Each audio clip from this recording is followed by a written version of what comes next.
في الفيوم سنة 2019 وتحديدا وسط الأرياف، بيت صغير موجود وسط الزرع مش جنبه أي بيوت. في البيت ده كان بيسكن هاجر ومامتها. هاجر كانت صغيرة عندها سنة واحدة بس، ومامتها كانت عندها 40 سنة. فجأة يخش على البيت واحد حرامي عشان يسرق البيت، والحرامي من حظه الأسود أول ما يخش البيت يلاقي مامة هاجر مستنياه بالسكينة وتقتله. وساعتها مامة هاجر تكون مرعوبة جدا ومش عارفة تتصرف ازاي، وساعتها تقرر إن هي تدفن الراجل ده في البيت. مامة هاجر تدور في كل جيوبه عشان تشوف هو مين بالظبط، وتكتشف إن هو حسين اللي ساكن جنبهم بحوالي 2 كيلو. وفعلا مامة هاجر تقرر إن هي تحفر في البيت حفرة عميقة جدا وتدفن حسين فيها، ولا من شاف ولا من دري. طيب مين هو حسين بالظبط؟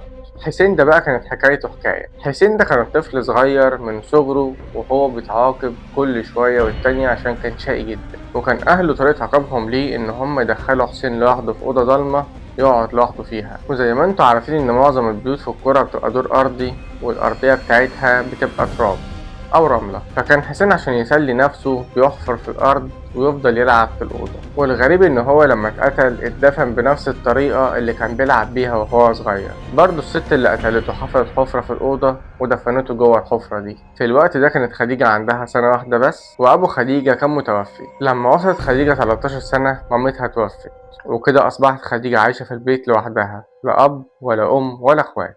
كل اللي عايش معاها في البيت حسين اللي مدفون تحت الأرض، وهي متعرفش حاجة عن الموضوع ده لأنها كانت صغيرة جدا متوعيش حاجة عن الدنيا. الغريب بقى إن من ساعة ما مامة خديجة ماتت وخديجة كل يوم بتسمع في البيت أصوات غريبة، كل يوم تسمع واحد بينده عليها وهي مش عارفة مين ده ولا الصوت ده جاي منين. المشكلة بقى إن في البيوت الريفية دي مبيبقاش فيه أي نور بالليل، والدنيا كلها بتبقى ضلمة وقف، ودايما خديجة كانت عايشة على شمعة بتنور بيها بالليل وبس. خديجة كل يوم كانت بتسمع أصوات غريبة، ومن ضمن الأصوات اللي كانت بتسمعها إن في حد بينده عليها ويقول لها تعالي تحت الأرض، وهي مش فاهمة إيه ده بالظبط.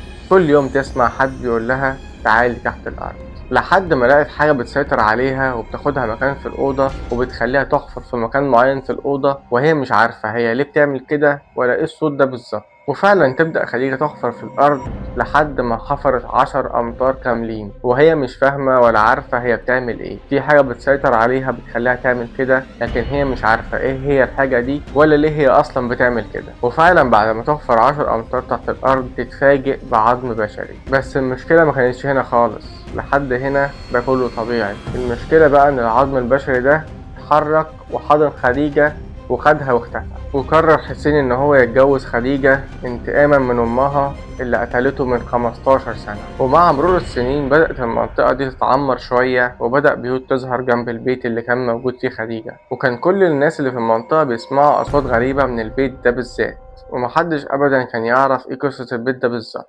من ضمن البيوت اللي في المنطقة بيت عم خالد.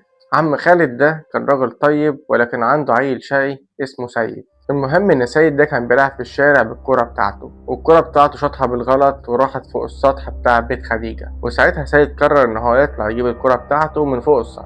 طلع سيد وهو معرفش أي حاجة عن البيت ده ولا يعرف قصته إيه بالظبط، وفعلا طلع يجيب الكورة، ولكن البيت ده كان قديم جدا والسقف بتاعه كان معمول بخشب. المهم إن سيد وقع من فوق السطح، دخل جوه البيت، ومن حظه إن هو وقع في نفس الحفرة اللي كانت فيها خديجة. حاول سيد يطلع من الحفرة، ولكن الحفرة كانت عميقة جدا، عمقها كان 10 أمتار. فضل يصوت وفضل ينادي ولكن محدش سمعه. اللي سمعه بس حسين وخديجة. وفي اللحظة دي حسين عمل فيه زي ما عمل في خديجة بالظبط، أخده واعتبره ابن من عياله. وكده حسين أصبح عنده ابن اسمه سيد ومراته خديجة. ومن يومها البيت ده بقى بيت فيه أسرة مكونة من أشباح. ولحد يومنا هذا مازالت الشرطة بتدور على سيد ومش لاقياه، وبتدور على خديجة ومش لاقياها، وبيدوروا على حسين وبرضه مش لاقيين. تفتكر اللي حصل ده كان لعنة، ولا حسين من صغره لما كان بيلعب في الأرض كان ملبوس وعليه حاجة بالظبط؟ حكاية غريبة كلها غموض، ولحد النهاردة ملهاش أي تفسير ولا لها حل، بس أنا حبيت أشاركها معاكم. أشوفكم في حلقة جديدة، متنساش لايك شير سبسكرايب. سلام.